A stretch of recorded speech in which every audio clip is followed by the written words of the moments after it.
In a little shack down by the bay, not far from New Orleans. I met this country woman down there when I was about 19. She went and told her daddy she wanted to marry me.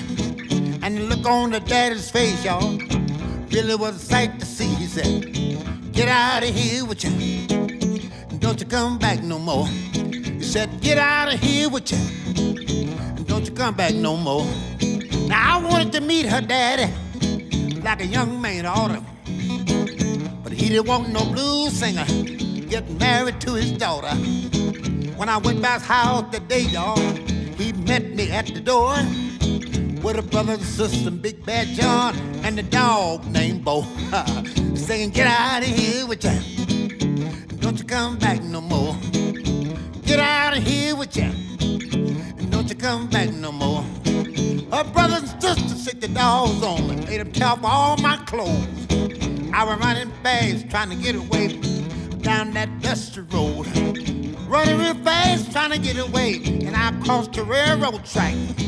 I could hear the kid throwing rocks at me every time I stopped to look back, singing, get out of here with you, and don't you come back no more. Get out of here with you, and don't you come back no more. We sneaked down to get married. Judge stood aside and swear, take this woman for your lawful wife, but not a one-night love affair.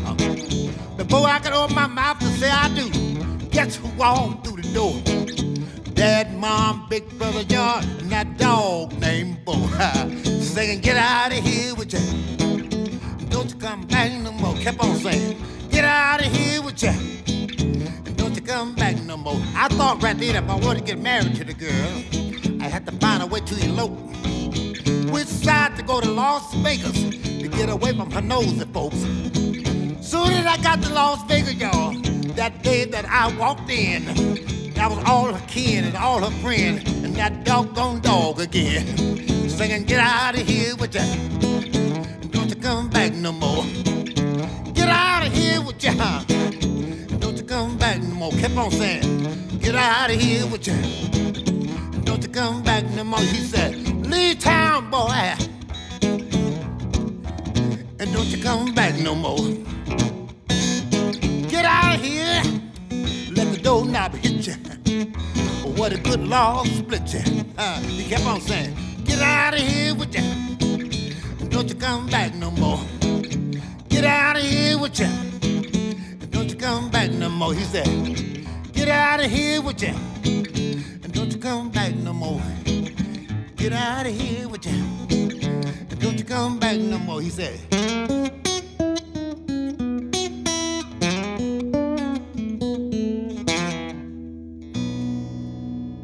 and don't you come back no more.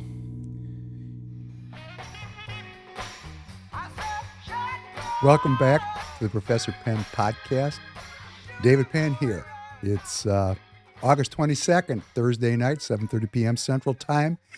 This is episode number 136, Battle. I have to smile because Bobby Rush, that's Bobby Rush. He's so badass. And if you haven't discovered Bobby Rush, please go find him. You know, one of the joys of doing the Professor Penn podcast with you is I get to share some of the music that, moves me. And the blues is an essentially American art form. That was a story. Bobby Rush is a storyteller, tells a story to music. It's a rapping. It's so creative. He's telling this story about this beautiful young woman he wants to marry. Her nosy folks don't want their beautiful daughter to marry a blues singer. And every time he tries to get together with this girl to marry her, the whole family shows up with that dog named Bo. I just think that's so cool. Good morning, Tanner. Good morning, David. Did you like Bobby Rush? Yeah, it was really good. It's great, isn't it? Yeah. And if you look at his playing, I don't know for a fact that he's self-taught. I mean, he may have had 20 years studying with a classical guitar player. I don't know. But it looks to me like he taught himself how to play the guitar. And it looks to me like he's creating art and he's cutting his own path. And, that's really about freedom. I mean, it would seem to me to be important that every American citizen value the space that human freedom provides for creativity. And that's just to me such a remarkable example of a human being creating his own art form. And I love it. So I hope you liked it too. Uh, and it really is why I'm doing what I'm doing, why we're in this community together. And now we're down to it. Okay. So it's the election season. It's the election season. And what do I learn working with you and working with the campaigns and working as an officer of the party? We're phenomenally underprepared to deal with the threat that we face. This is battle. We're in battle now. We're in electoral battle for the survival of the Republican form of governance that was established at the beginning of this country in 1776. Uh, our opponents, the communists, who have labeled themselves as Democrats, they're hiding under that label. It's just like the Republican Party is hiding under the label of Republican. And not all the Republicans believe in the philosophy of republicanism. So we're trying to recover simultaneously the philosophy of what underlies our governance, the Constitution of the United States. We have to rediscover that as a people and also our will to defend it.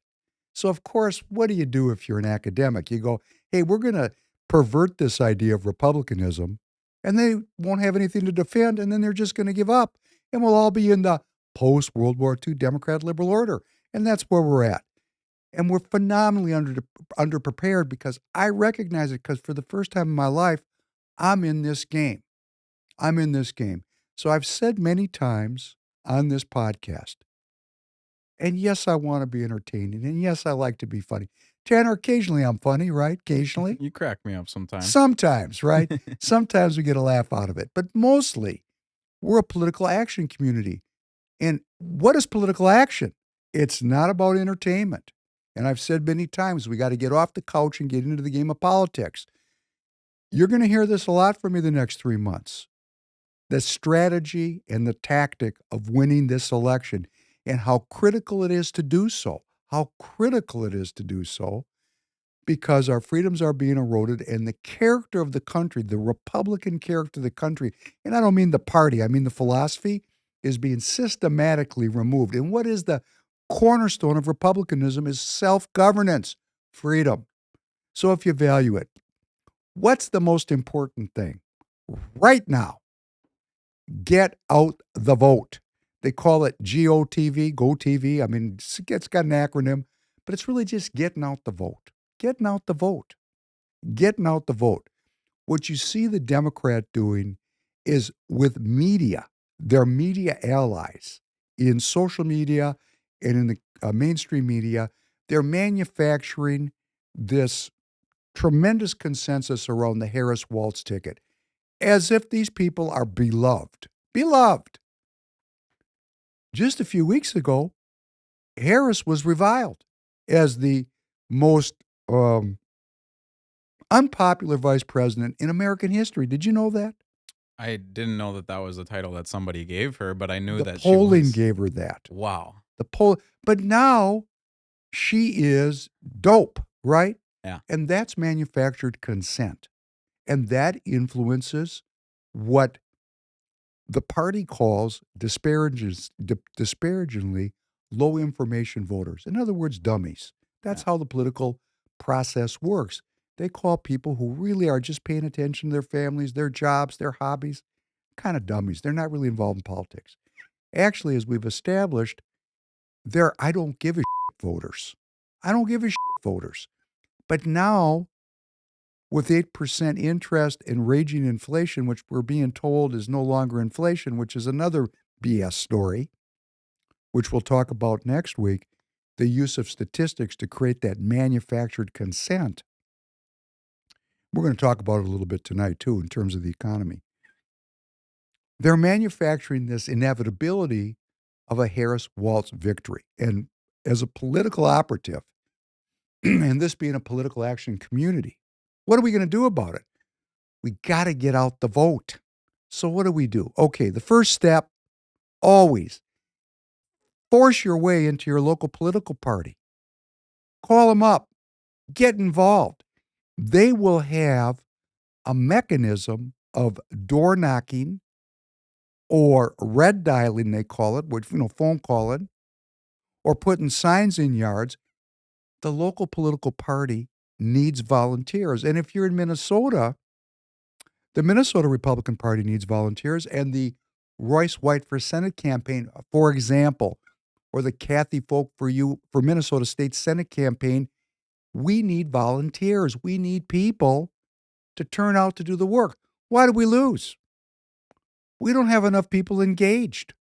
I mean, we can sit here and talk and talk and talk and talk and talk, but it's really about each one of you motivating into action. So here's the strategy. Step A, resolve to act. Step A, resolve to act. Step A, resolve to act.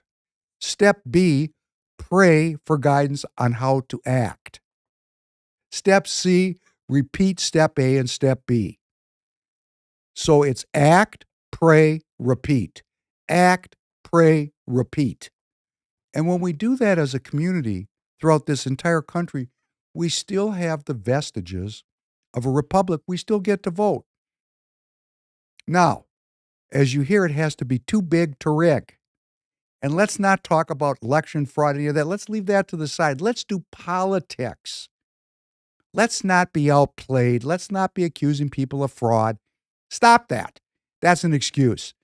When you act, there is a range of things you can do. You can call your party here in Minnesota or in any state and get involved in what's called door knocking. Your party, wherever you are, has lists. They have data. They have pretty good data. They got data on you, Tanner. Right? You're now a registered voter. Oh, yeah. Okay, I see what you're saying. They know how old you are. Yeah. They know where you live. They do. Yeah. Is there any part, as a young man who understands the internet and data, is there any part of my life that there's all kinds of data about me? Am I a private person, or is everything I do public record? Yeah, for the most part, you're pretty much all public record. Great. So the parties have data. And the parties will give you lists of people who are what they call low propensity Republican voters. In other words, they're Republican voters, but they might not vote Republican. There's no reason to go call on David Penn. Don't knock on my door. Like if you're outdoor knocking, Tanner, there's no reason to knock on my door. It's a waste of your time. I'm going to vote Republican. So in a lot of states, what the parties do is they call on people like me, which is a complete waste of time. I'm a salesman. Some of my detractors like to make a joke of me being a tire salesman. Hey, let me tell you about sales. There's people that are going to buy from you no matter what you do. There's people that will not buy from you no matter what you do. You want to put your time as a salesperson into talking to the people you can persuade. So these extremes, ignore these people. There's no reason to call on leftist hosts. They're not going to vote for any of the Republican Party candidates. They're not going to do it. Don't call on the highly motivated, which is what a lot of Republican Party organizations do. They preach to the choir. Waste of time. Waste of resources, even worse. What we want to do is we want to talk to the people that are persuadable. The parties have data on this.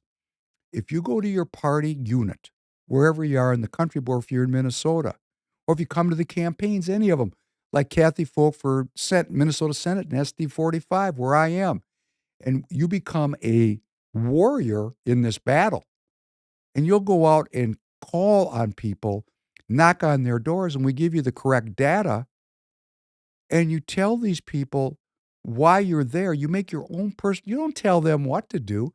You tell them why I'm there. Knock, knock, knock. My name is David Penn. I am knocking on your door today because I believe in freedom. I believe that there's and you just go on and on. We can train on this and really when in subsequent podcasts, we're going to put time into it. We're not going to use the word you.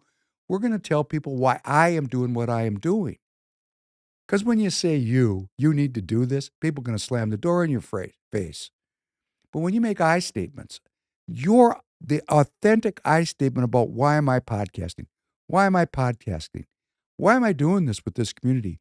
Because I believe in human well-being. I believe in American citizenship, and I believe that freedom is essential to human well-being. So I am calling on you today. I'm in this podcast with you today because I believe that my personal well-being depends on my freedom. So I have a choice. I can vote for freedom or I can vote for increasing government control. And you just get good at this and you learn how to talk and you become a salesman. You're an evangelist for republicanism. If without this effort, because about 30 or 40% right now of the Republican voters, we got a good cohort here. Like here, right here in Minnesota, there's a dude named Michael Broadcorp. I've talked about him. He was the former deputy chair of the Republican Party of Minnesota. If you go to his Wikipedia, he's a paid media consultant, which means people are paying him. He has endorsed the Harris Waltz ticket, or the former deputy chair of the Minnesota Republican Party. That's his right as an American citizen. He can do that. And there is a lot of Republicans who really are confused about what to do. And we have to say things. I would say to them, hey, guess what? I'm not voting for my Valentine. I'm making a chess move to make a better future for my children. I don't have to love the candidate. I want to love the philosophy that undergirds the party. We have to start to talk about this. We're going to talk about it every podcast from now until November. And I'm going to get good at it because I'm out doing this. I'm doing it with you right now. So what am I asking the audience to do? Get involved, okay? Please. I get about 8,000 views right now across all the media. It's really not very much. And you put Royce in there, wow, Free People Radio gets lots of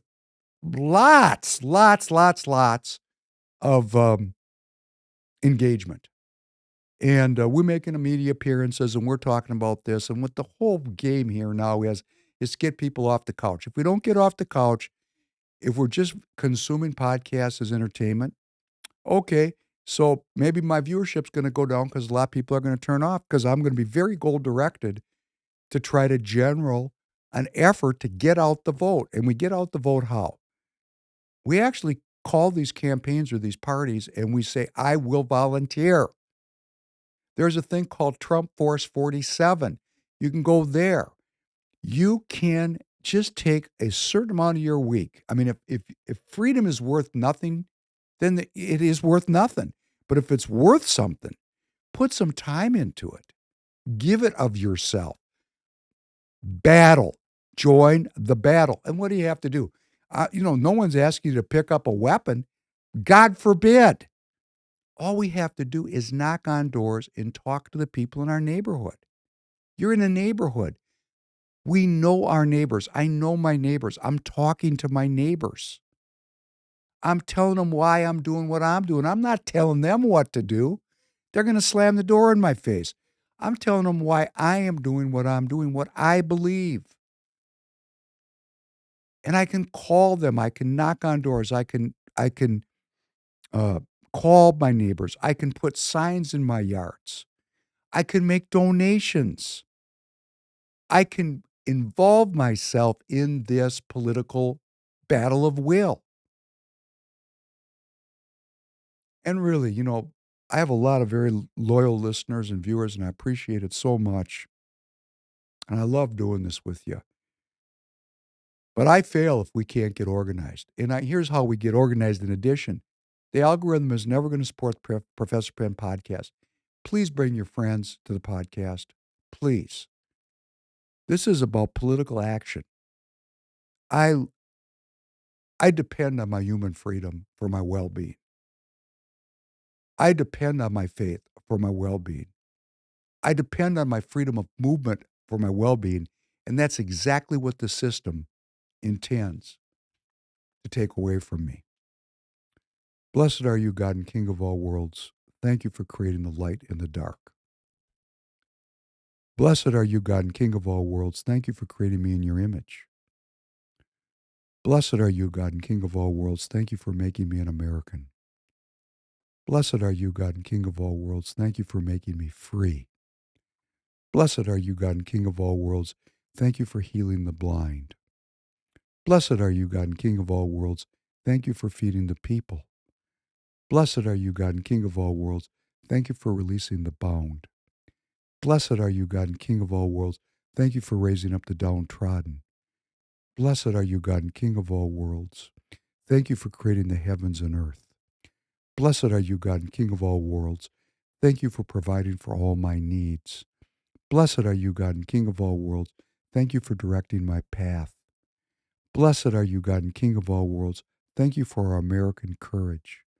Blessed are you, God and King of all worlds. Thank you for crowning America with glory. Blessed are you, God and King of all worlds. Thank you for restoring strength to the weary. Blessed are you, God and King of all worlds. Thank you for sending the Messiah that I might be saved. Forgive me, my Father, for I have sinned. Pardon me, my King, for I have willfully transgressed, for you pardon and forgive. Blessed are you, God and King of all worlds, who is gracious and ever willing to forgive. I'm working on a series of ideas on X, strategy, win, tactic.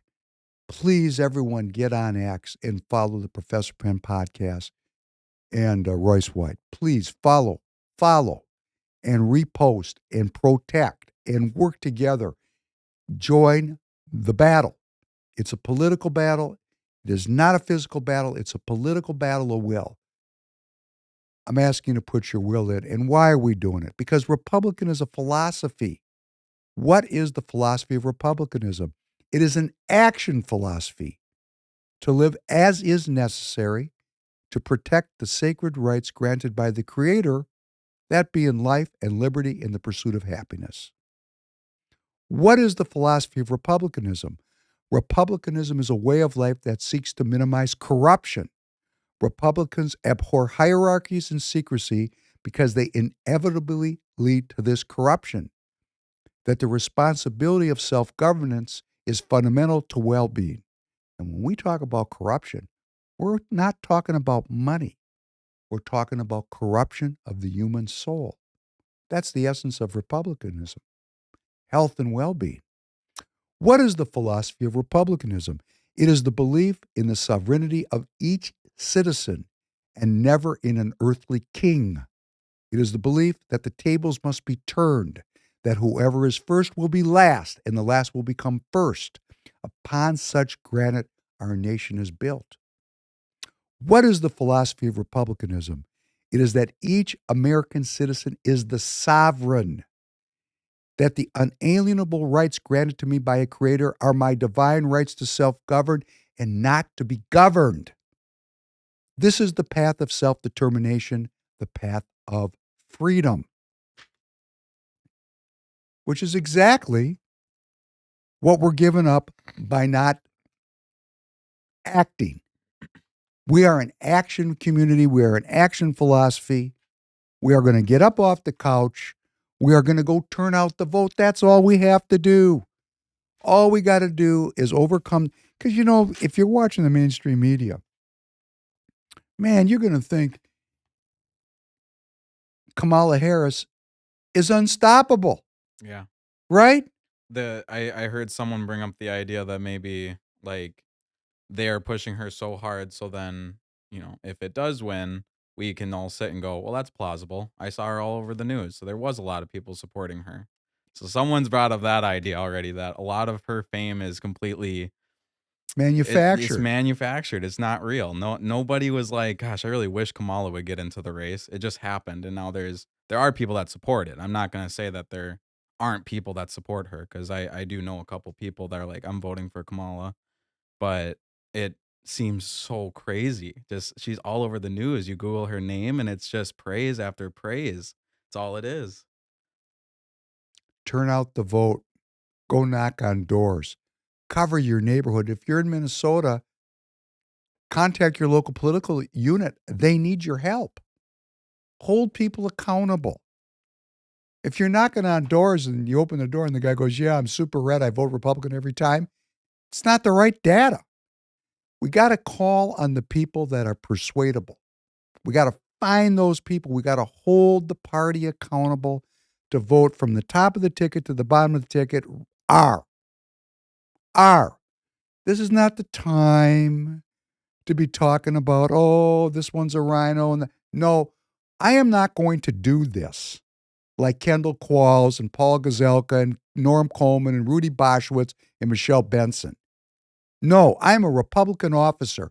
I am going to support with all my strength every Republican candidate. We're in an election season. I'm an officer of the party. You are Republicans, right? Or you're thinking about it. We're going to support the ticket. We're going to support the ticket. The time for inter-party squabbling is over. We're in the fight. Stop until after November 5th. There's plenty of time to fight inside. We'll fight inside the House after this major event is concluded. But right now, I'm, as an officer of the party, supporting every Republican. And so are you. Why? Because we want to encourage lowly cathected Republican voters who might stay home or might even vote for the Democrat to support the entire Republican ticket from top to bottom. There's no time to quibble. We're better off with a party that seeks human freedom in its constitution than we are with a party that is seeking collectivism. We got to figure out how to talk about this. That's my statement. I mean, I'm not looking for perfect. The perfect is the enemy of the good. I am not voting for my Valentine. I'm making a chess move on a chessboard to set up the conditions for a better future for myself and my family in the future. That's what I'm doing. I don't have to love anybody. In fact, I don't love any of them. They're politicians. There are elected representatives. I love the people. I love human freedom. I love self-governance. I love the philosophy of republicanism. That's what I'm voting for. So if someone tells me they're a Democrat, you know, it sounds great. I'm a Democrat. I'm a Democrat. Yeah. Yeah. They're communists. They're communists. That's what they've become. Their party, the Democrat Party, the party, geez, I was talking to Maureen Bannon about this because she's a little sensitive about it, and I get it. Her father, Steve Bannon, the leader of the movement, comes from a Catholic working class family. And, you know, Maureen made very clear, because I said, you know, Steve was a liberal, right? Because I was too. Because back in the day, for those of us that are old enough to remember, the Democrat Party was cool. And they were called Kennedy Democrats. Kennedy Democrats. And Kennedy would be a Republican today. In fact, the rumor on the street is that RFK Jr., before I see you next, Tanner, is going to come out and endorse Trump. Really? Yeah. As a third-party candidate. He's going to, because, you know, his candidacy is now, yeah. So he's going to endorse. That's what I'm reading all over. Why would he do that? Now, maybe he won't. Could be a rumor. But let's say he does. Why would he do that?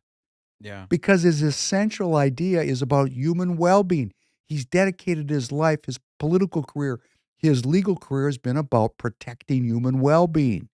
And he looks at human freedom or collectivism and he says, wow, this is clear to me. Yeah. Right? Yeah.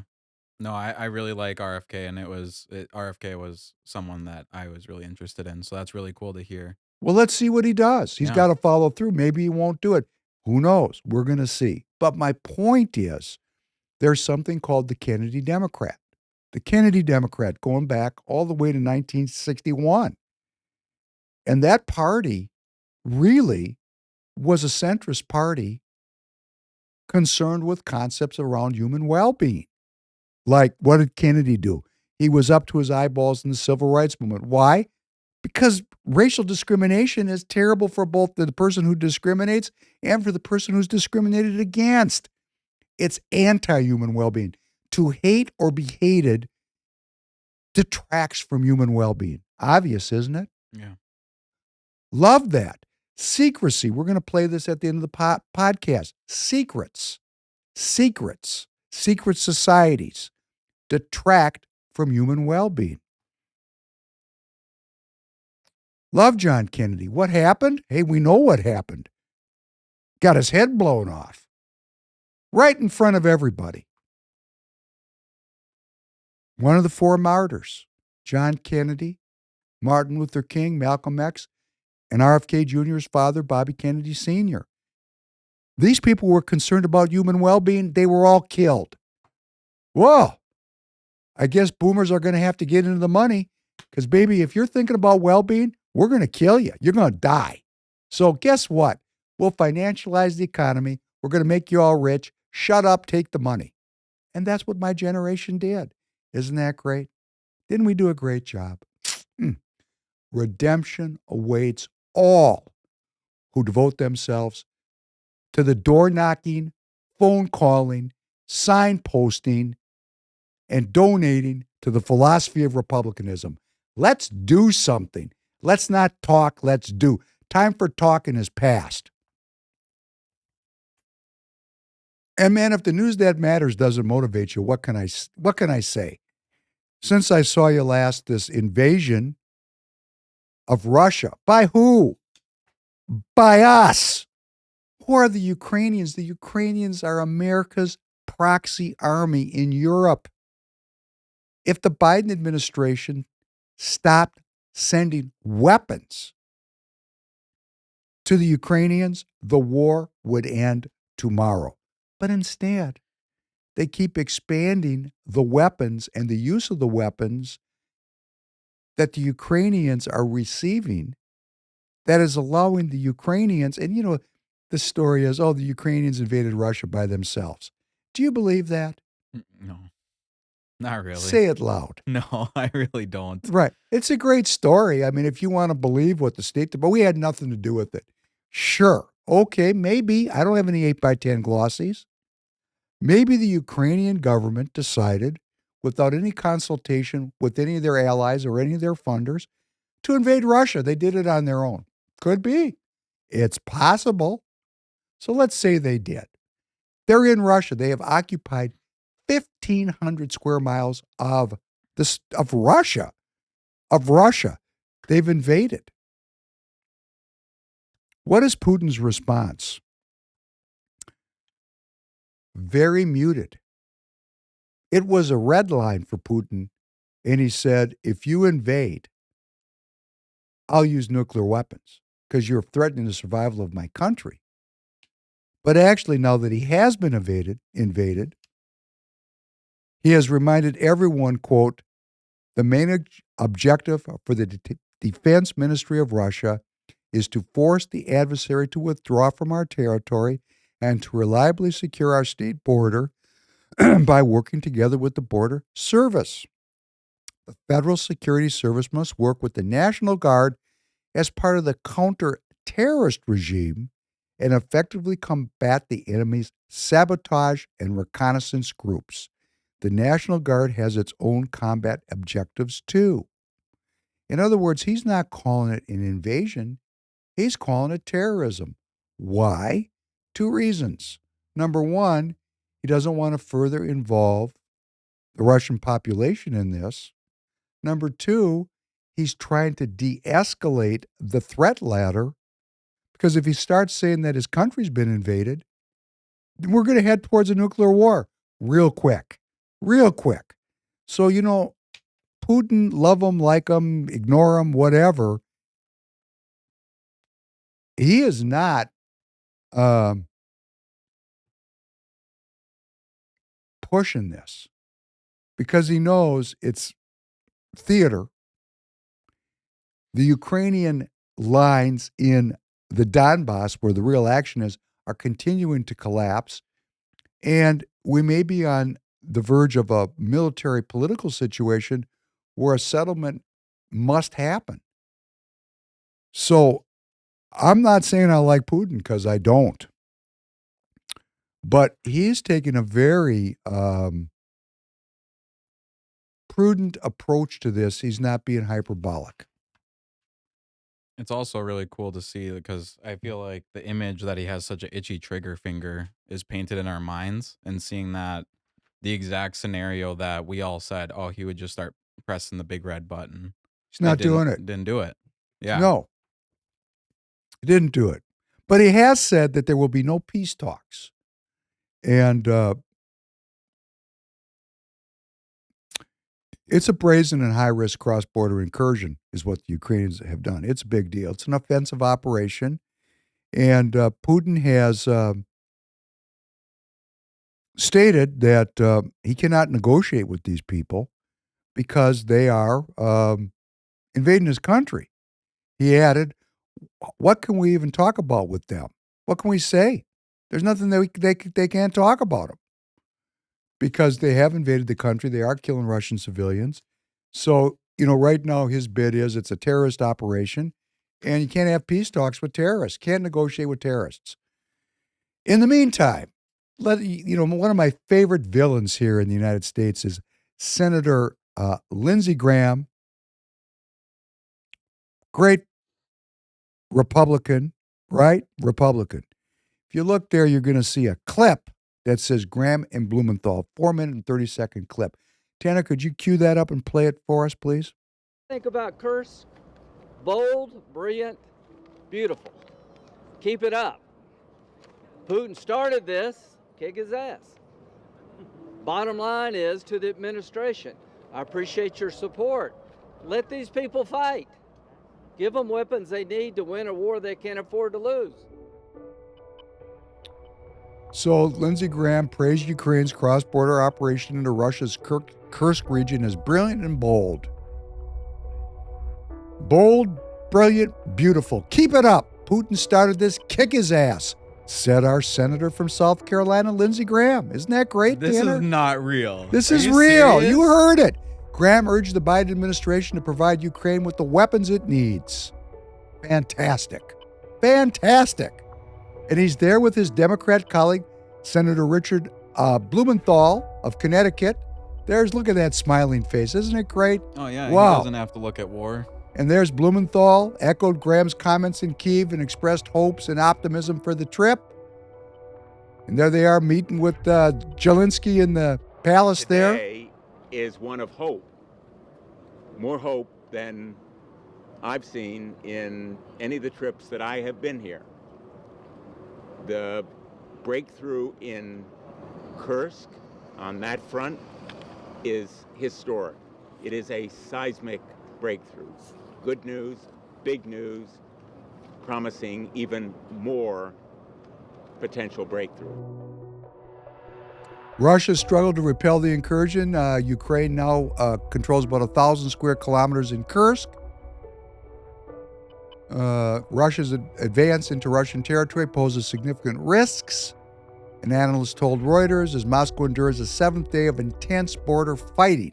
Ukraine's surprise cross-border incursion marked a significant shift in the almost 2.5-year war with Russia. It was Kyiv's biggest attack on Russian territory since Moscow invaded Ukraine in February 2022. International security expert Dr. Marian Mesmer of the London-based think tank Chatham House told Reuters there are a couple likely strategies at play. My best guess is that Ukraine, on the one hand, wanted to push back against Russia, perhaps to increase any leverage that they might have in any upcoming negotiations. And it also seems to have been an attempt to draw Russian military attention away from where they were pushing ahead. And that seems to have worked pretty well. Ukraine had been losing territory to Russian forces until its surprise attack. Mesmer says it's a risky move. One risk, of course, is that we've already seen that Russia has much more military personnel than Ukraine. And while Ukraine has managed to kind of stretch Russian military forces thinner, it also has to stretch its own forces much thinner. And Russia presumably is going to try and hit back quite hard because this is obviously making them look quite bad. and it's something that Putin won't want to see repeated. So this could lead to quite significant losses for the Ukrainian military, which are much harder for Ukraine to absorb than for Russia, which doesn't necessarily have the same personnel challenge. Mesmer said that Ukraine's counteroffensive has likely lifted its soldiers' spirits, at least for the time being. I think the counteroffensive so far has done a lot for morale. I mean, Ukrainians know that the alternative to the war, if it was to end badly for them, isn't good, and so that is part of why they have been so committed and so behind the government. And I think this very successful counteroffensive has meant that there is a real sense that Ukraine could win the war, but it could, of course, also sort of go in the other direction if Russian attacks intensify as a result.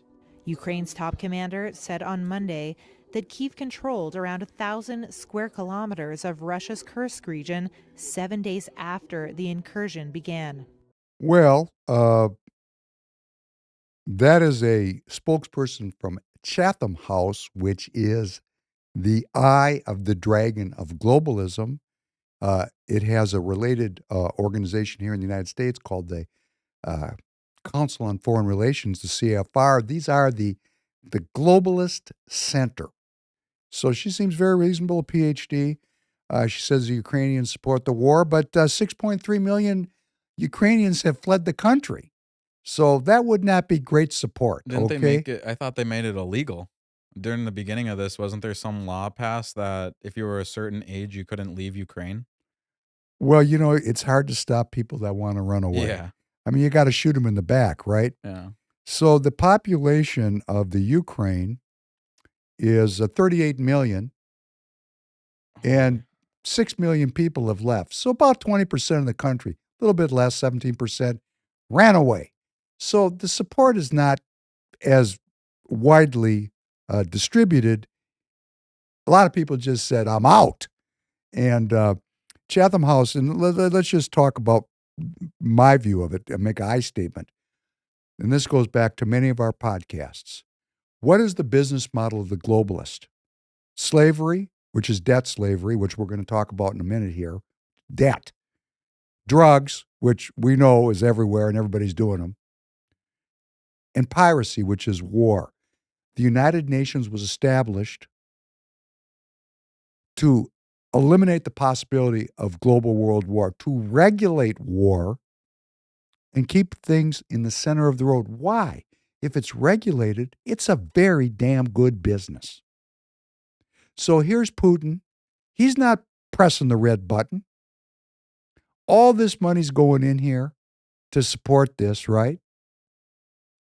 And at the very same time, Iran, which just a couple weeks ago was on the verge of a complete throwdown with Israel over the assassination in Tehran of Ismail Haniyeh, who was the leader of Hamas, they were getting ready to have a big throwdown, right? Nothing happened. Why?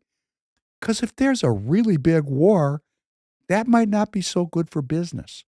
They need just enough war to cover the impending global financial collapse and to transfer all the money from me, from David Penn, to get all my money going uphill and all the crap coming downhill on me. Because when we have inflation like this, which they're telling us it's over and it's not, war is inflationary by definition. The Kamala Harris, Tim Walz administration will increase taxes. They've already said they're going to increase taxes. It's part of their platform. When we're taxed to pay, when the government borrows and spends, the citizens become poor and the government becomes bigger. The big government is in league with all these companies that are providing this military hardware and military software and fifth generation industrial technology, right? Like we talked about on the last podcast. What does neoliberalism do? It allows for share prices to increase, consumer goods to stay or get lower in price, and it's protecting military industries, chip industries. That's where the action is. That's where we're at now. The robots are coming, right? Do you get that? Go back and watch The Terminator. maybe we need to play some Terminator, right? Because it's coming. Like when? Like right now. Right now on these battlefields, these are drone battlefields. Correct, Tanner? Correct. You know a lot about drones, don't you? Yeah, I do a lot of drone flying myself. Okay. If you wanted to, if you decided you were going to be all you could be and join the U.S. military, Yeah. could the very same drone technology and skills that you have be used to kill people? So easy. And are they being used that way? Oh yeah, overseas, not me personally. No, I'm not. but Yeah. but they are. No, they are. I watched the whole documentary on it actually, where there's flyers and it literally just looks like a teenager playing video games. He sits with a headset on, and it's called FPV, so it's first person view. And they get a drone that has about like 10 pounds of lift weight, so they can connect a grenade to it. They wire something so then if a wire gets hit, it explodes the whole thing. And they have just 50 drones at this one little base, and this guy just sits down there with a controller and a headset and just flies it to tanks, flies it to buildings. Flies at the people. Yeah, that was what was so sick, was he started chasing people. And I was like, that's so just I'm gonna have to say, I'm gonna censor myself, but it's fucked up. It's so messed up. And I started laughing to myself because I chase my cat around with my drone. I'll fly my drone at my house. Be I all you chase my can be. cat. The Yeah. U.S. military needs you. You got the skills, baby. Well, yeah, it's kind of the if it does happen, I have to go to World War III. At least I know I'm going to be a drone flyer. Like I know I'm probably not going to have to be on the battlefield. Well, I'm just going to tell you, the poor dudes on the battlefield, when they look up and they see those drones, they know Yeah. they're going to die.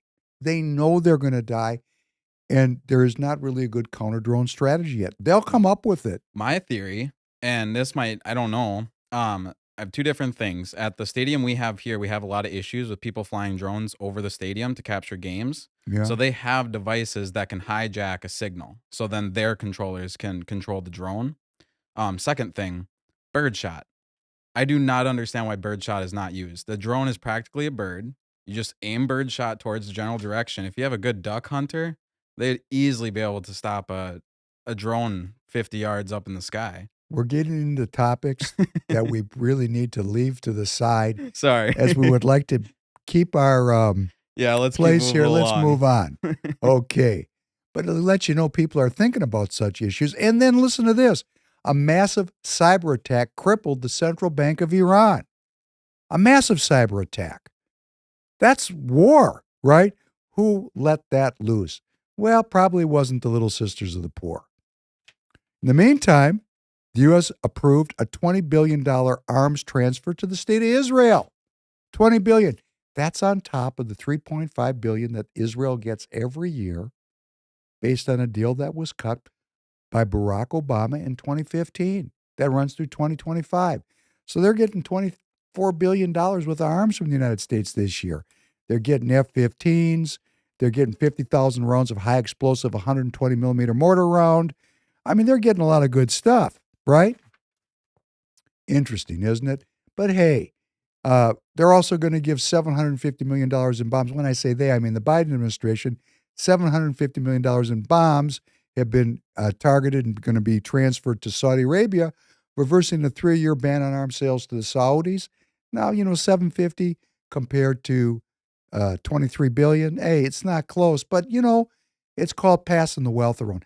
It's like some of the people that donate. I'm going to give, I don't know, the max to all these Democrat candidates, but I'll sprinkle a little bit on the Republican side just for drill, just to keep my hand in everything. That's what the government's doing. But who benefits from this?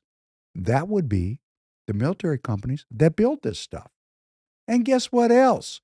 We pay for it. I'm paying for it. Oh, boy. Great work. We're going to leave out the health issues. We got health issues to think about. We're going to talk about that later. And get right into the economy, because this is the news that really matters. The U.S. records its second biggest July deficit in history last month. Second biggest deficit in history. Wow. There, 25% of my tax revenue is now going to pay just the interest on the debt.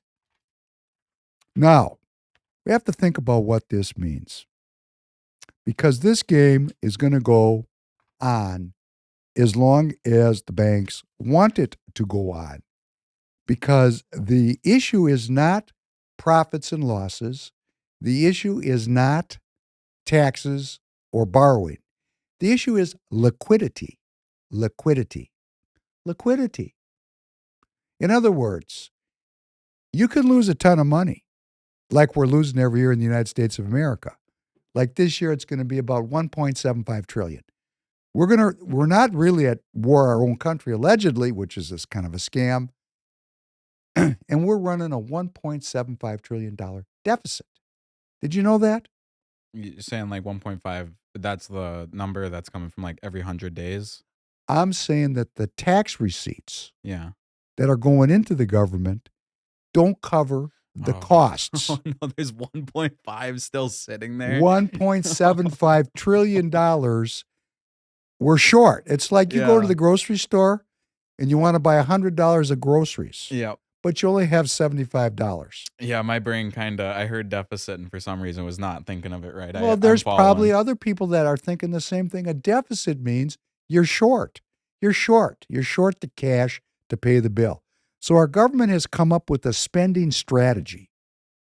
And we're short like $2 trillion a year to make that work. $2 trillion, $2 trillion, $2 trillion. The number is so big it doesn't make any sense. Okay. So it's no longer about the size of the deficit because it grows every year for $2 trillion. It's not about profits and losses because everyone's losing their ass with 8% interest. The reason the tax receipts are falling is because no businesses are making money, unless you're in the military business. Those guys are doing great. Fantastic. If you're in the medical business, fantastic, because people are sick. But if you're in the general economy and you're paying 8% interest, come on. There's no money. So the money's drying up. The money's drying up. We're going to have a liquidity crisis. So what is the government going to do? And allegedly the Federal Reserve is a separate private governmental quasi-private organization. Actually, what it's going to do is do what it does best. It's going to print money. And how does that do that? It will start buying mortgage-backed securities and other instruments to flood the zone with money. And as long as there's money, they can keep this thing going forever, really, for a long, long time. But the price of that money printing is going to be continuous inflation. And what does that do? Makes you and me poor. See, all the wealth is going uphill because the only people that come out on a deal like this is the people that are invested in the stock market. And then they're going to look, they're going to get their phones out and they're going to look, they're going to say, oh, look at my account. I made 25% gain this year. Now, really, it's just pixels on a screen because they can't get the money out because it's in a retirement account. But they feel great. Wow, look at all this money I'm making. This thing's crazy, okay? But really what's happening is we're funding a war on a global basis. We're funding global unhealth on a global basis. And the people, the regular American citizens, because we don't have a border, we don't have a budget, and we're in a war, we have to pay for this by not having anything. We don't have a country. We don't have a country because we got an empire. And we're supposed to like it. So that's another door knocking issue. Do you want a country or do you want to live in a global empire? It's a very simple question. Knock, knock, knock. I'm knocking on your door today because I believe in the United States of America. I want to have a country. That means I want to have a budget. That means I want to have a value as a citizen. I don't want to live in a global empire. That's why I'm knocking on your door. Or whatever pitch that we come up with, because we're going to come up with lots of them, because I'm going to focus on this, because we're a door-knocking, phone-calling community until November 5th. And then we're going to keep working after November 5th, regardless of outcomes. Because what we're recognizing, we new players in the game, is that the reason that this is not out there, that this structure is not working, is because it's not intended to work. Right? That's why Dan Schultz has been saying consistently, I can't guarantee you that we're going to save the republic, but I'll guarantee you we won't save it unless American nationalists that want a country first get control of the Republican Party. And how do we do that? Politics. And what is politics? It's a numbers game. So now that you're in this thing and you see it, we're looking at how under-resourced we are. What is our main under-resource? We don't have enough people that actually are going to do something. In the meantime, what are these wars going to cover? They're going to cover the transfer of wealth away from the middle class up into the super high end through debt. Global debt of all the sovereign nations has now hit a new high. Listen to this number. $315 trillion of debt. The global debt stock hit a new record in the first quarter of 2024, increasing by $1.3 trillion in just 3 months. This deluge in borrowing is a widespread trend across all economies. While the U.S. and Japan were the highest contributors, China, India, and Mexico also drove this increase in the emerging markets. Overall, listen to this, the global debt to GDP ratio reached 333%. When you breach 100%, nobody's ever paid back previously. In other words, when debt to equity in a country goes over 100%, in the history of the world, there's always been a restructuring. It's never been a full payback. So guess what? It's not like the world's going to go away. The banks aren't going to go away. The debt's going to get restructured. And how do you think that's going to work? Tanner, when the debt gets restructured, how does it work? I don't know. I'm going to imagine they just wipe it and it's going to benefit them. No. It depends who is in power. Who pays this bill will be determined by your efforts and my efforts to get out the vote, to make phone calls, to get American nationalists elected everywhere in the country, or at least Republicans, because we're not going to fight inside our house in an election season. Because when this bubble pops, who pays this bill will be determined by who is in the Congress. If we have this current crew in here, this Lindsey Graham kind of crew, it's bold and brilliant and beautiful, this invasion of Russia, this kind of neocon thinking, this kind of perverse joy at death and destruction. Do you see the look on his face? Oh yeah, the part that bothers me so much is, I don't know the geographical landmark, but is Kursk, was Putin anywhere near that?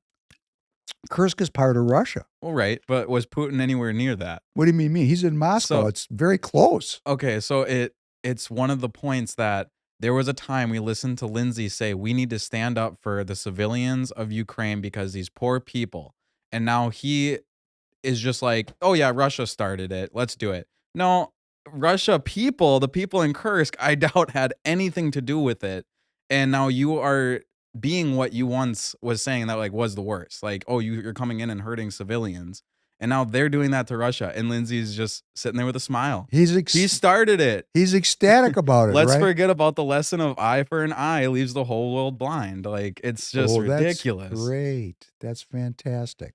I'm all worked up now thinking about this. I'm glad you're back. Tanner just spent a week in the woods. He was out in nature, no cell phones, no comms, just living on the land. That's cool, right? But, he's back now, and he's full of fire because he's seeing this. Now, he's spending a lot of time with me, but I'd like his whole generation to see it because, his generation, the young people, they have a Republican form of governance. They can self-govern. They can develop resources for their families and for themselves. They can reject the World Economic Forum's tagline, you'll own nothing and you'll be happy, which is a complete scam. If you got nothing, you ain't going to be happy. And why do I say that? If you have a spiritual life and have nothing materially, you can be happy because you have a spiritual life. But they're denying people the spiritual life. They're saying it doesn't exist. There is no God. There is no spiritual life. So you're not going to have any money because they're taking it all. You're going to own nothing. and you're not going to have any spiritual life, how are you going to be happy? I guess porn and robots is supposed to make you happy. I guess. But hey, if you're unhappy, we're going to have a drug for you, which is going to make somebody money. Isn't that great? If we put all three of them together, I'll be really happy. Drugs, porn, and sex robots. Yeah, Tanner's got it figured out. It's right around the corner, isn't it? So these are the things that we're fighting. And it drills right down into Minnesota politics. You know, we have a senator here, Amy Klobuchar. And what are her measurements? Her measurements are 16, 22, 34. When she ended her first term in the Senate, the U.S. was $16 trillion in debt. When she ended her second term in the Senate, the U.S. was $22 trillion in debt. And now as she's ending her third term in the Senate, we're $34 trillion in debt. That's her scorecard, 16, 22, 34. That's her scorecard. That's the news that matters. We'll leave aside all the wars that were funded that she voted for. I'm going to cover that later. But the money, because I was listening to Dustin Granger this morning talk about the money. That's not the point. Debt is slavery. War is slavery. That's where we're headed. That's what we're electing. We're electing elected representatives that look good on paper, seem to have perfect pedigrees and good histories and went to the best schools. But what they're actually giving me is slavery. Debt slavery, endless war, no border, sickness, disease. Who are these people? And why do we think we need to support them? Because their histories look good on paper. Their histories look. Every founding father, every framer of this country was a felon and was indicted to die by rope wrapped around their neck, hanging them by the crown that was the power at the time. They were branded heretics. And here we got people here in the Communist Star Tribune. Here's a headline I thought was interesting. A sign the Christian right is on the wane. This was published in the Star Tribune by a journalist named Karen Tolkinen. And she writes, Steve Boyd wanted to bring America back to God, not through the pulpit or evangelical rallies, but through the halls of political power. He wanted to change the culture of America. And Steve Boyd was running for Congress in CD7, and there is an incumbent up there, a Republican named Michelle Fishbach, and she was denied the CD7 Republican Party endorsement by Steve Boyd. And she just recently won on our primary this past week. She did win the primary by about 10,000 votes. So this columnist is saying that the victory of Michelle Fishbach over Steve Boyd, who is a avowed faith person, person of faith, and she writes a quote here from Steve Boyd. This is not just a political battle, he told his supporters at the Church for the Harvest in Alexandria after the polls closed on Tuesday evening, quote, this is not just a Republican versus Democrat. This is a spiritual battle. This is good versus evil. And she writes, Boyd seems like a good man. He's sincere. He praised his supporters for waging a happy, kind, and enthusiastic campaign. But you can be good, sincere, and kind and still be incredibly, devastatingly wrong. His Christian nationalist views proved unable to win over voters in Minnesota's Western Congressional District to his cause, losing by 10,000 votes to Representative Michelle Fishbach. Okay, so this columnist is saying that a sign the Christian right is on the wane is because Steve Boyd lost. This is propaganda. Steve Boyd did not lose because faith is on the wane. Faith is on the increase. Okay, this is very obvious. It dipped after COVID. We're at the all-time low in American history, but faith is making a comeback.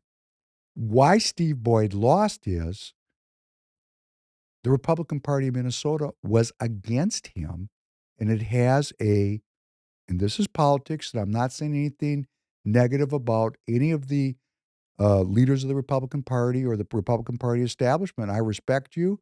I'm working with you. And it's just politics. If more American nationalists were in the party in CD7 and had gone and knocked on doors and made calls and had control of more of the party infrastructure, Steve Boyd would have won.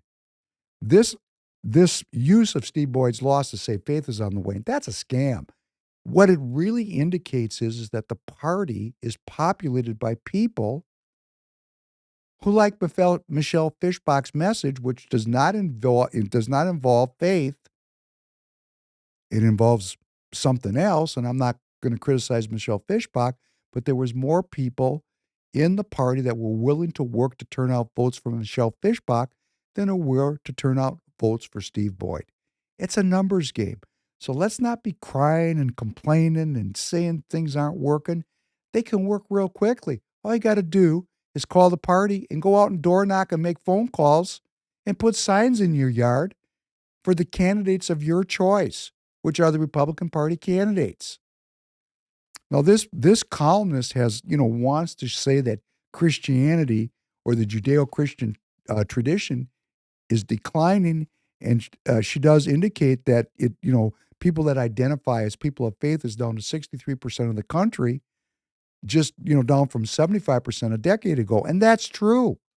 That's true because all of our education is secular, all of our entertainment is secular. But let's talk about what republicanism is. And I don't mean this as a criticism of Steve Boyd or any of his supporters. We are in a period of ideological confusion. Republicans in general have lost their way. They don't understand the philosophy of republicanism. That's not my fault. It's what I was taught. I believed republicanism was a global empire. I believe republicanism was George H.W. Bush and George W. Bush and this whole kind of neocon globalist economic organization. I believed it myself. Actually, republicanism is laid out for us in the founding documents of the country. And I just want to comment on this faith issue. The framers of this country separated church and state. It's right in our documents. We'll have no state religion. Why did they do that? They did it, Tanner, because the priestly class was corrupt. The priests were in alliance with the divine right of kings to keep the monarchies in power, which was the feudal nature of the Europe that the people that came to America fled. Why did they flee? They wanted to self-govern. They couldn't do that as feudal serfs. They set up republicanism, a philosophy where the sovereign is the citizen. There is no king. I'm the king. You're the king or the queen. They set that up for us. Isn't that cool? And they got the priests out of the deal because the priests were in on it. They were living the good life, saying, yep, the king, he's blessed. He's a hereditary ruler. He has a special mission from God. Please pay me and your daughters. So you know what? They said, great, guess what? You guys are out. And they put a new group in there that would be the framers to intermediate between the government and the people, because the government was the monarch and the priests, and the people were on the bottom. And who intermediated? The priests. They were out there intermediating with the people. They removed the priests and they put the lawyers in there. And the lawyers were to stand on logic, the logic of the law, which was built on the 5,700-year Judeo-Christian tradition. And what the framers thought and believed, because this was what they thought was reality, and they made the mistake. They made a mistake. They thought this was going to go on forever or as long as we could keep it. They weren't that naive. They knew it was up to us to keep it. Every university in the United States, every school taught faith. That's what you learned when you went to school. How to be a faithful person. Every university, go look at their models. Go look at their histories. They all have divinity schools, all of them. And somewhere along the way, after about 1913, all of these schools, step by step, were turned into leftist Marxist institutions. So what the lawyers learn now, instead of learning how to be good, faithful people, and then taking that into their public lives, they're not taking, we don't have a Christian country. We have people that are Christians or believers administrating our laws based on faith. But we keep it out of the public square and in people's hearts where they act ethically and with sacred honor. That's been changed. Now they're educated to be Marxists. Is it any reason why is it a surprise that things are running downhill if you're a faithful person? It's not a surprise. So republicanism intentionally removed the priests and religion from the public square, depending upon the public servants to have sacred honor, because their education created people that had sacred honor. That doesn't exist anymore. How do we get this back? By reclaiming our academic institutions. It's a long-term process. Could take 50 years. You know how we start? Go out right now, today, and call your local political unit and make a commitment for yourself to go into action and door knock. Go talk to people.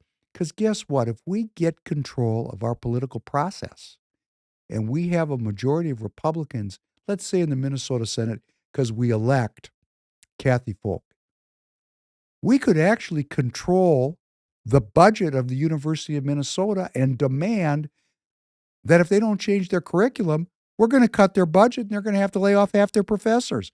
Oh, would things change quickly then? Because one thing a professor likes is 6 hours a week of work for $150,000 a year. Isn't that a great gig? Isn't that a great gig? Good gig, right? With tenure, you can't get fired, and health care and a retirement plan, and 3 months off in the summer. I bet if we had control of the Minnesota Senate and the Minnesota House and the governor in Minnesota, we could change education in Minnesota in a week. That's what we're working for. We got goals in mind. Oh, they're not going to like hearing this. But tough. We're not hiding. We don't believe in secret societies. Could you please play under number 6, number 2, the Palestinian protest? Everybody revolution! Why do you wear a mask? Because I can, nigga. Why do you wear a mask? Why carry this? Why you wear a mask? Why you wear a mask? Are you a pervert? You Why trying to you see wear a my mask? fucking face? You guys support terrorists? You guys You support support terrorists? pedophiles? You You support support terrorists? pedophiles? You would support You low-life son of a bitch. Is that what you support? Okay, you guys support terrorists. I can see your eyes tearing up. I'm not my eyes never tearing up. I'm Yisrael Chai, baby. I'm Yisrael Chai. Long live Israel. Long live Israel. From Hamas. You guys are supporting. For that land, it is bloody. There is so much. You low-life scumbag, you. I'd like to pinch you right in the fucking face. From the river to the sea. Palestine will not be free with you guys. You low-life fucking scumbag.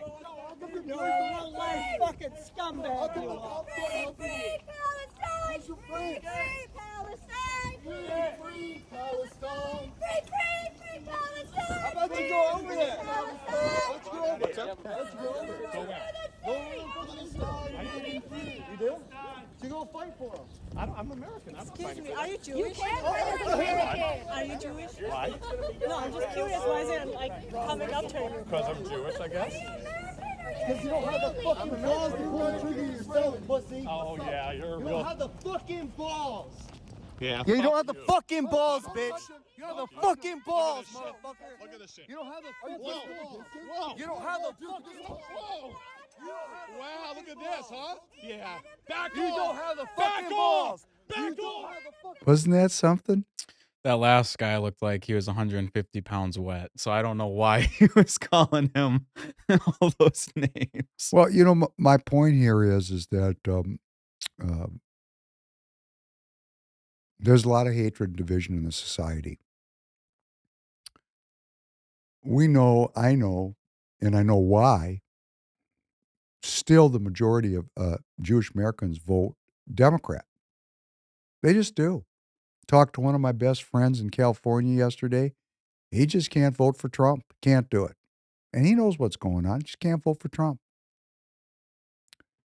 I remember my grandfather, my Zadie, Yankel.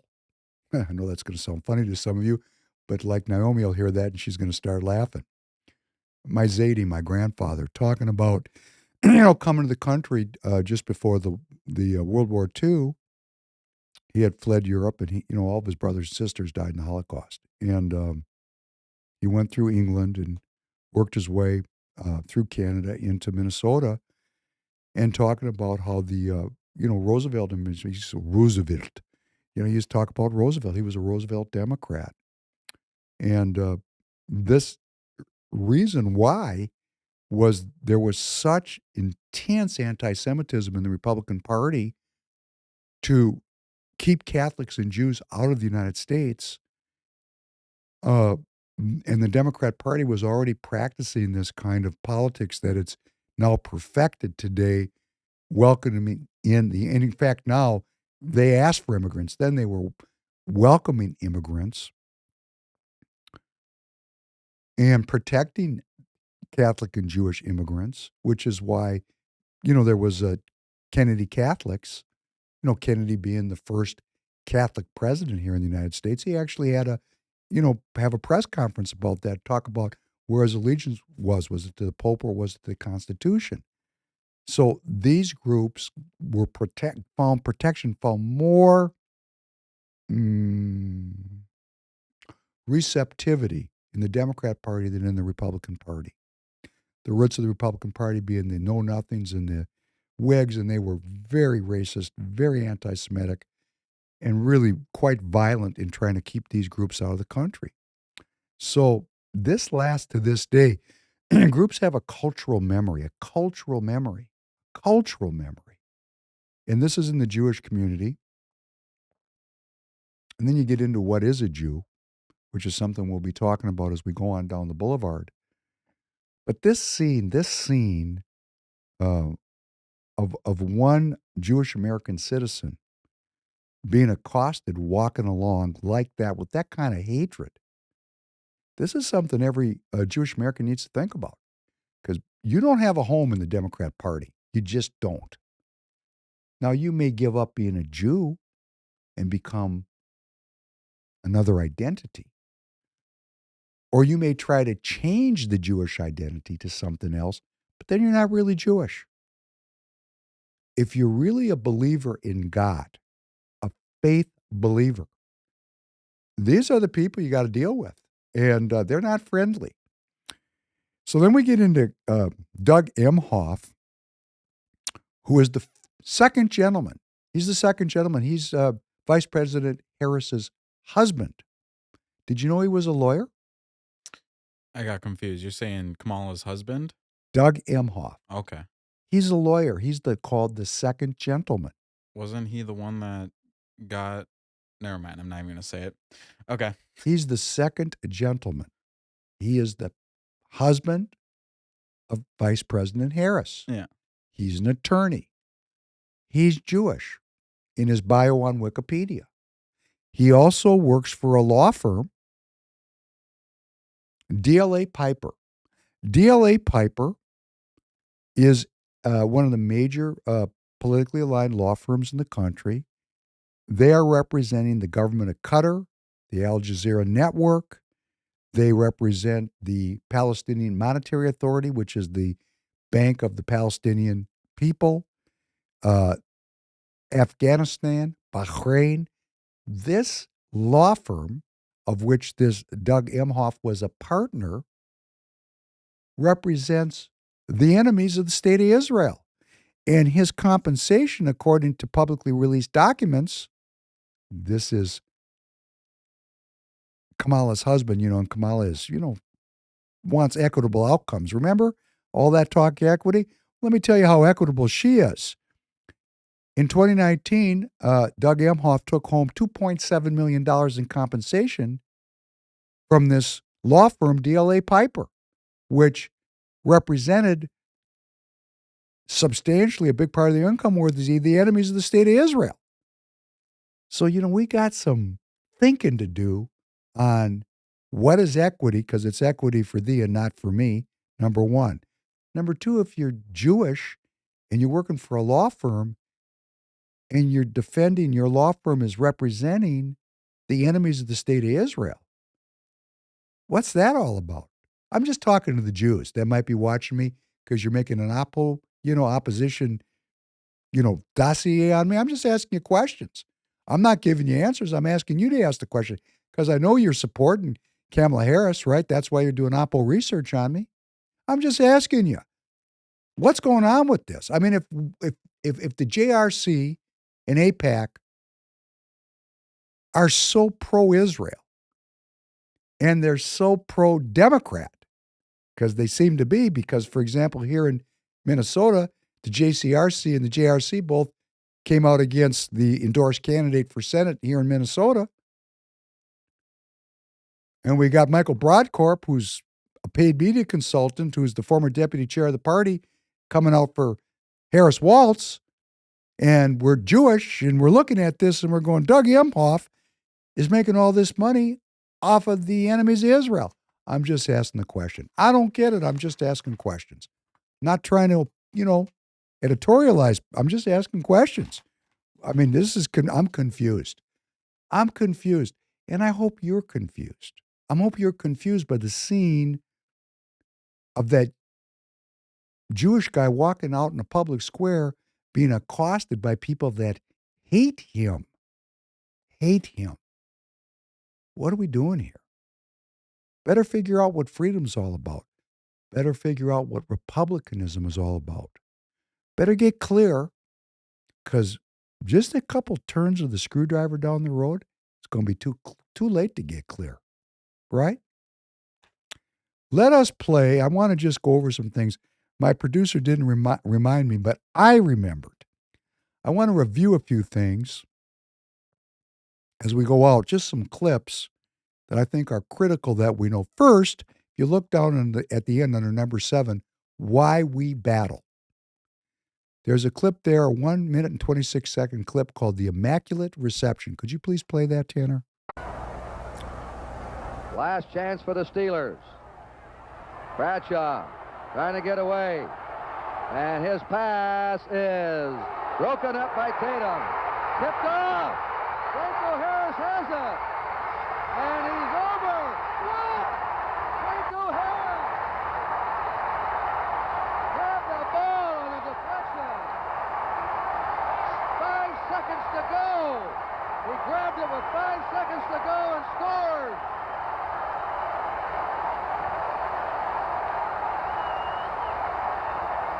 Let's watch this again. 1 million to 1 odds on this one.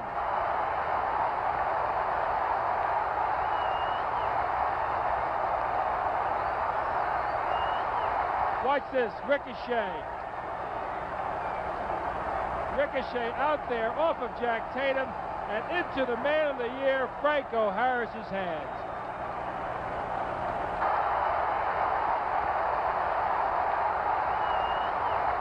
When you talk about Christmas miracles, here's the miracle of all miracles. Watch this one now. Bradshaw's lucky to even get rid of the ball. He shoots it out. Jack Tatum deflects it right into the hands of Harris. And he sets off, and the big 230-pound rookie slipped away from Warren and scored. Well, isn't that interesting? That's called the Immaculate Reception. Tanner, do you have any cultural memory of this? No, not at all. Well, this was an implausible play in a playoff game,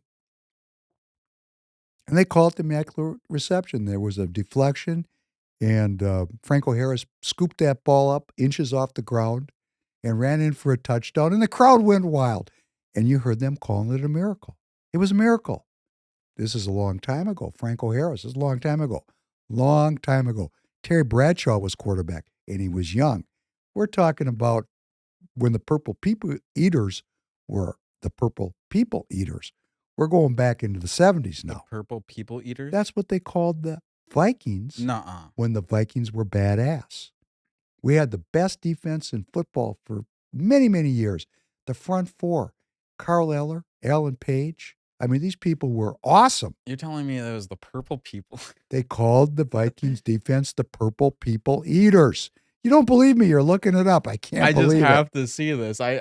Jim Marshall. These people were badass, man. Gary Larson. Hey, we're talking about the Vikings went to the Super Bowl 4 times. They lost the Steelers in one of these Super Bowls. And this was an implausible deal. They called it a miracle. Yet, just a month ago, President Trump's life was spared when a bullet zipped by his head, missing him by millimeters. And that's not a miracle. That's disappeared. Isn't that interesting how culture changes? We still call this the Immaculate Reception because it happened 30 years ago or more, something around that. It's the Immaculate Reception, a miracle. You heard the announcer say, this is a miracle. But Trump, almost being a piñata and missing it by millimeters, disappeared out of the news. Nobody talks about it, and nobody said it was a miracle on the mainstream media. But here, see how culture changes? See what happened when faith wanes. And how did faith wane? Well, I'm going to show you a set of clips that will help us remember why we are going to be in this battle, door knocking and calling and putting signs in our yards and talking to our friends and neighbors and our co-workers to turn out the vote. Turn out the vote. Could you please play number 1 under number 7, Herman Kahn, a 3-minute and 21-second clip? This is the 3rd or 4th time I've played it on this podcast. Man, is it important. 30 miles north of New York City, the problems of our violent age are pondered over in one of America's most influential think tanks, the Hudson Institute. In this 19th century mansion, they are looking for alternative futures, both utopian and dystopian. The end product of this think tank, scenarios, scripts for the 21st century. Let's admit that the affluence, the skills, the technology will really make life better in all kinds of ways. Mm-hmm. But, we also know these things go badly. Right. Okay, everybody's worried about the possibilities of various kinds of social controls and so on.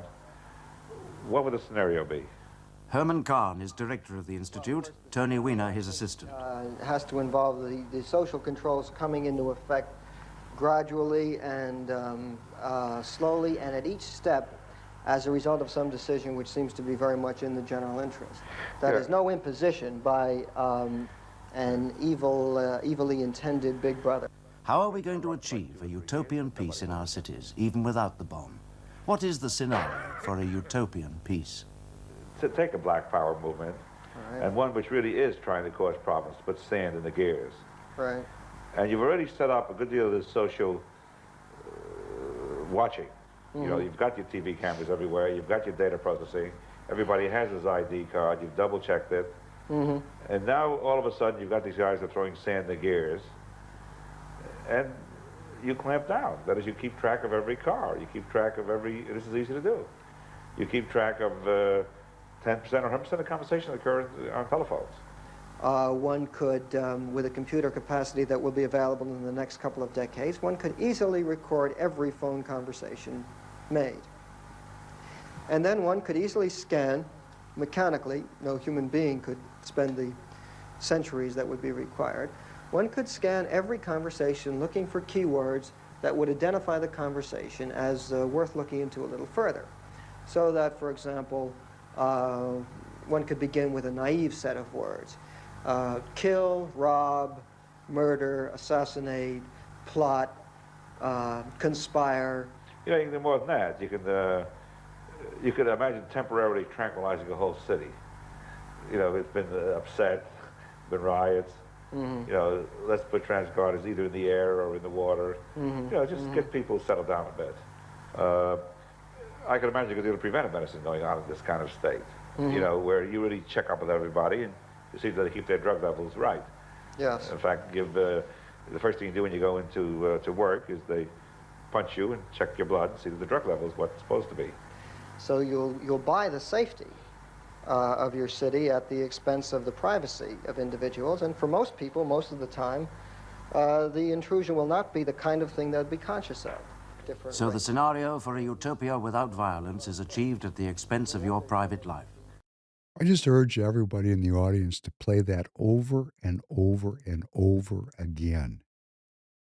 Every time I hear it, my understanding of this deepens. Scripts for the 21st century. We're in the 21st century. This is about social control. Social control. Not imposed by a big brother, but step by step for the alleged general good of the population. And then when groups like the Black Power group throws sand in the gears, there'll be mechanisms to clamp down. Every phone call will be listened to. Everyone will have a license. Everybody will have a number. This didn't exist when these people thought this up in the 50s. This was the vision of Herman Kahn. And if you look up Herman Kahn, man, this guy's an influential thinker. He's right up there with, Kissinger and Brzezinski. This guy created at the Hudson Institute the world we're living in today. And there are people that believe that this is good. And there are people that believe this is bad. And politics will sort out which side has what. More voters. Get out in the street. Listen to that. Let it motivate you. But let me give you more motivation. Could you please play from 4:20 to 5:20, President John Fitzgerald Kennedy? This deadly challenge imposes upon our society two requirements of direct concern, both to the press and to the President. Two requirements that may seem almost contradictory in tone, but which must be reconciled and fulfilled if we are to meet this national peril. I refer first to the need for far greater public information, and second, to the need for far greater official secrecy. The very word secrecy is repugnant in a free and open society, and we are, as a people, inherently and historically opposed to secret societies, to secret oaths, and to secret proceedings. We decided long ago that the dangers of excessive and unwarranted concealment of pertinent facts far outweighed the dangers which are cited to justify it. The facts they deserve to know. Secret societies. Kennedy knew they existed. I have no idea why I can still see this Herman Kahn clip. I think they're messing with me personally just to blow my mind.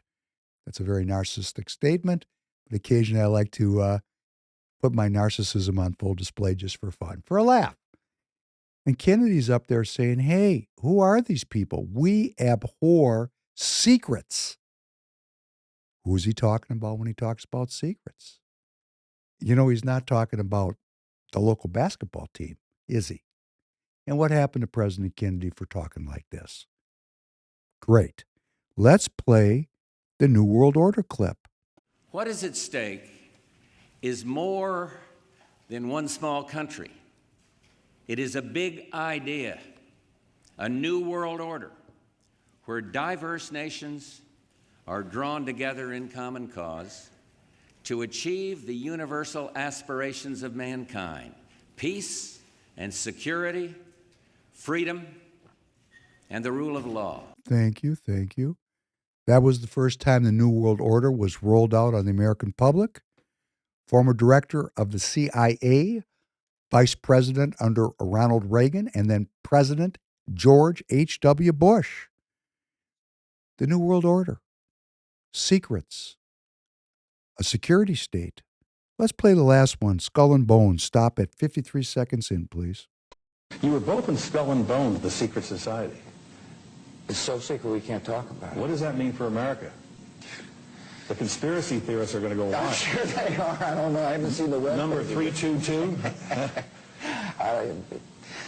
First of all, he's not the nominee.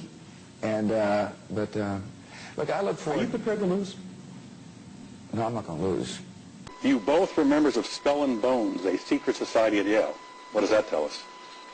Not much, because it's a secret. Is there a secret handshake? Is there a secret code? I wish there were something secret I could manifest. 322, a secret number? There are all kinds of secrets, Tim, but one thing is not a secret. I disagree with this president's direction that he's taking the country. We can do a better job, and I intend to do it. And we'll be watching. Be safe on the campaign trail. John Kerry, thanks for joining us. And we'll be right back. Secrets, secret societies, a secret plan to create the world we're living in today from the 50s, brought to us by Herman Kahn, a president who fought secrets, who was publicly assassinated, the rollout of the New World Order,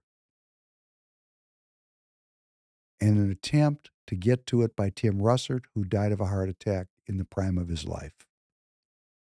An immaculate reception, but a president who lives by millimeters, escaping an assassin's bullet, is just happenstance.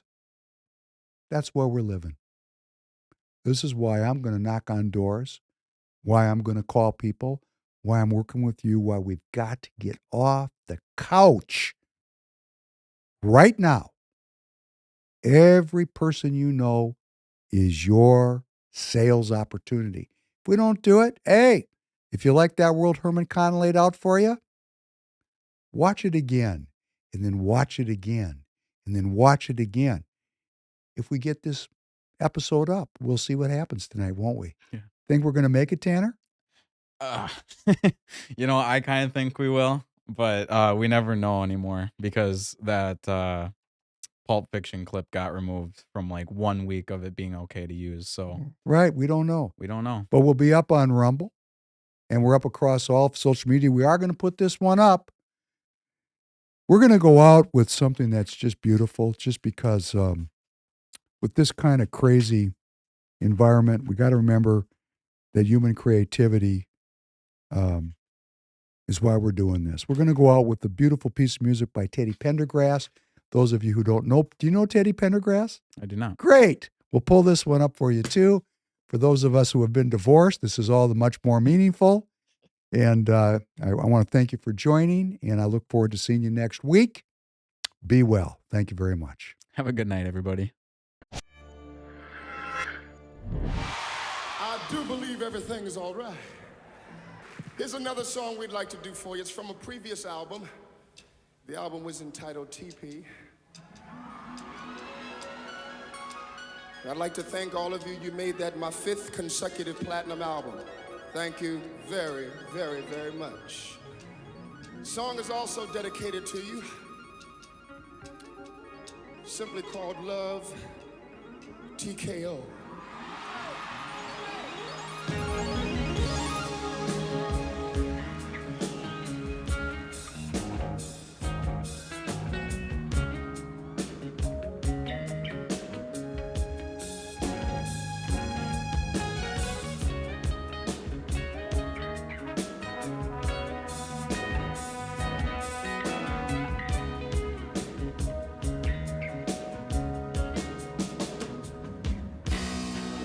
Looking back over my years, I guess I shed some tears.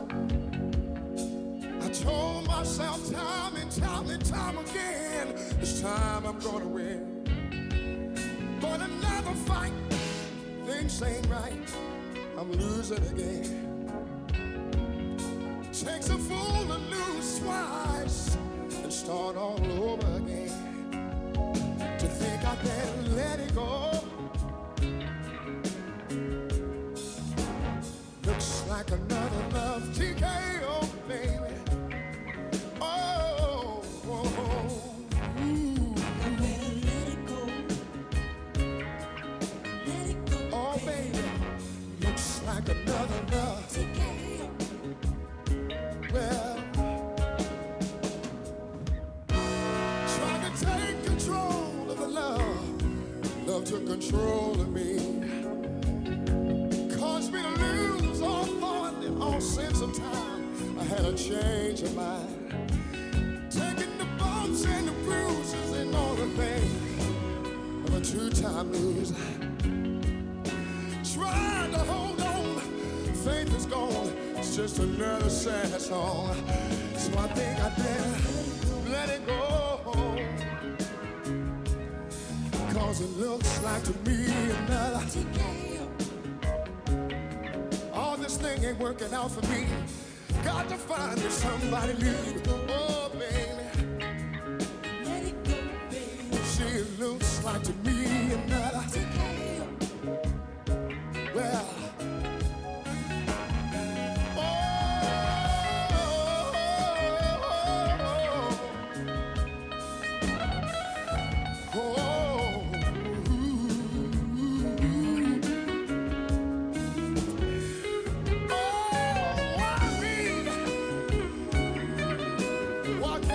somebody, oh somebody. Well, try to take control of the love took control of me. Caused me to lose all sense of time. I had a change of mind. But taking the bumps and the bruises and all the things, a two-time loser. Tried to hold on, faith was all gone. Just another sad song. Think I better let it go. Let it go.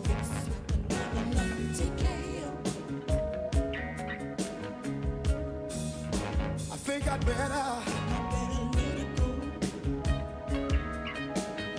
All this love affair ain't working out for me. Oh no, oh no.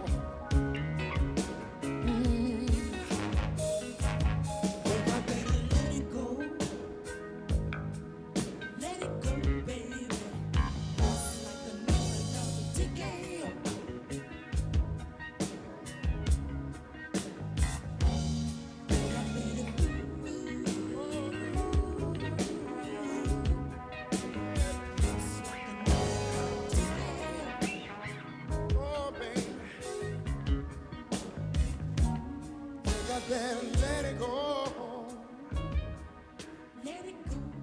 See, it looks like to me another. Oh, my heart couldn't stand no more pain. Oh no, I've had my share. I'd better let it go. 'Cause it looks like to me another. Oh, man. Think I'd better. Oh, I got to get rid of this thing. See, it looks like to me another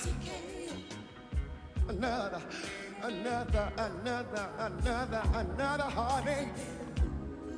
Oh, baby. Oh, baby. Looks like to me another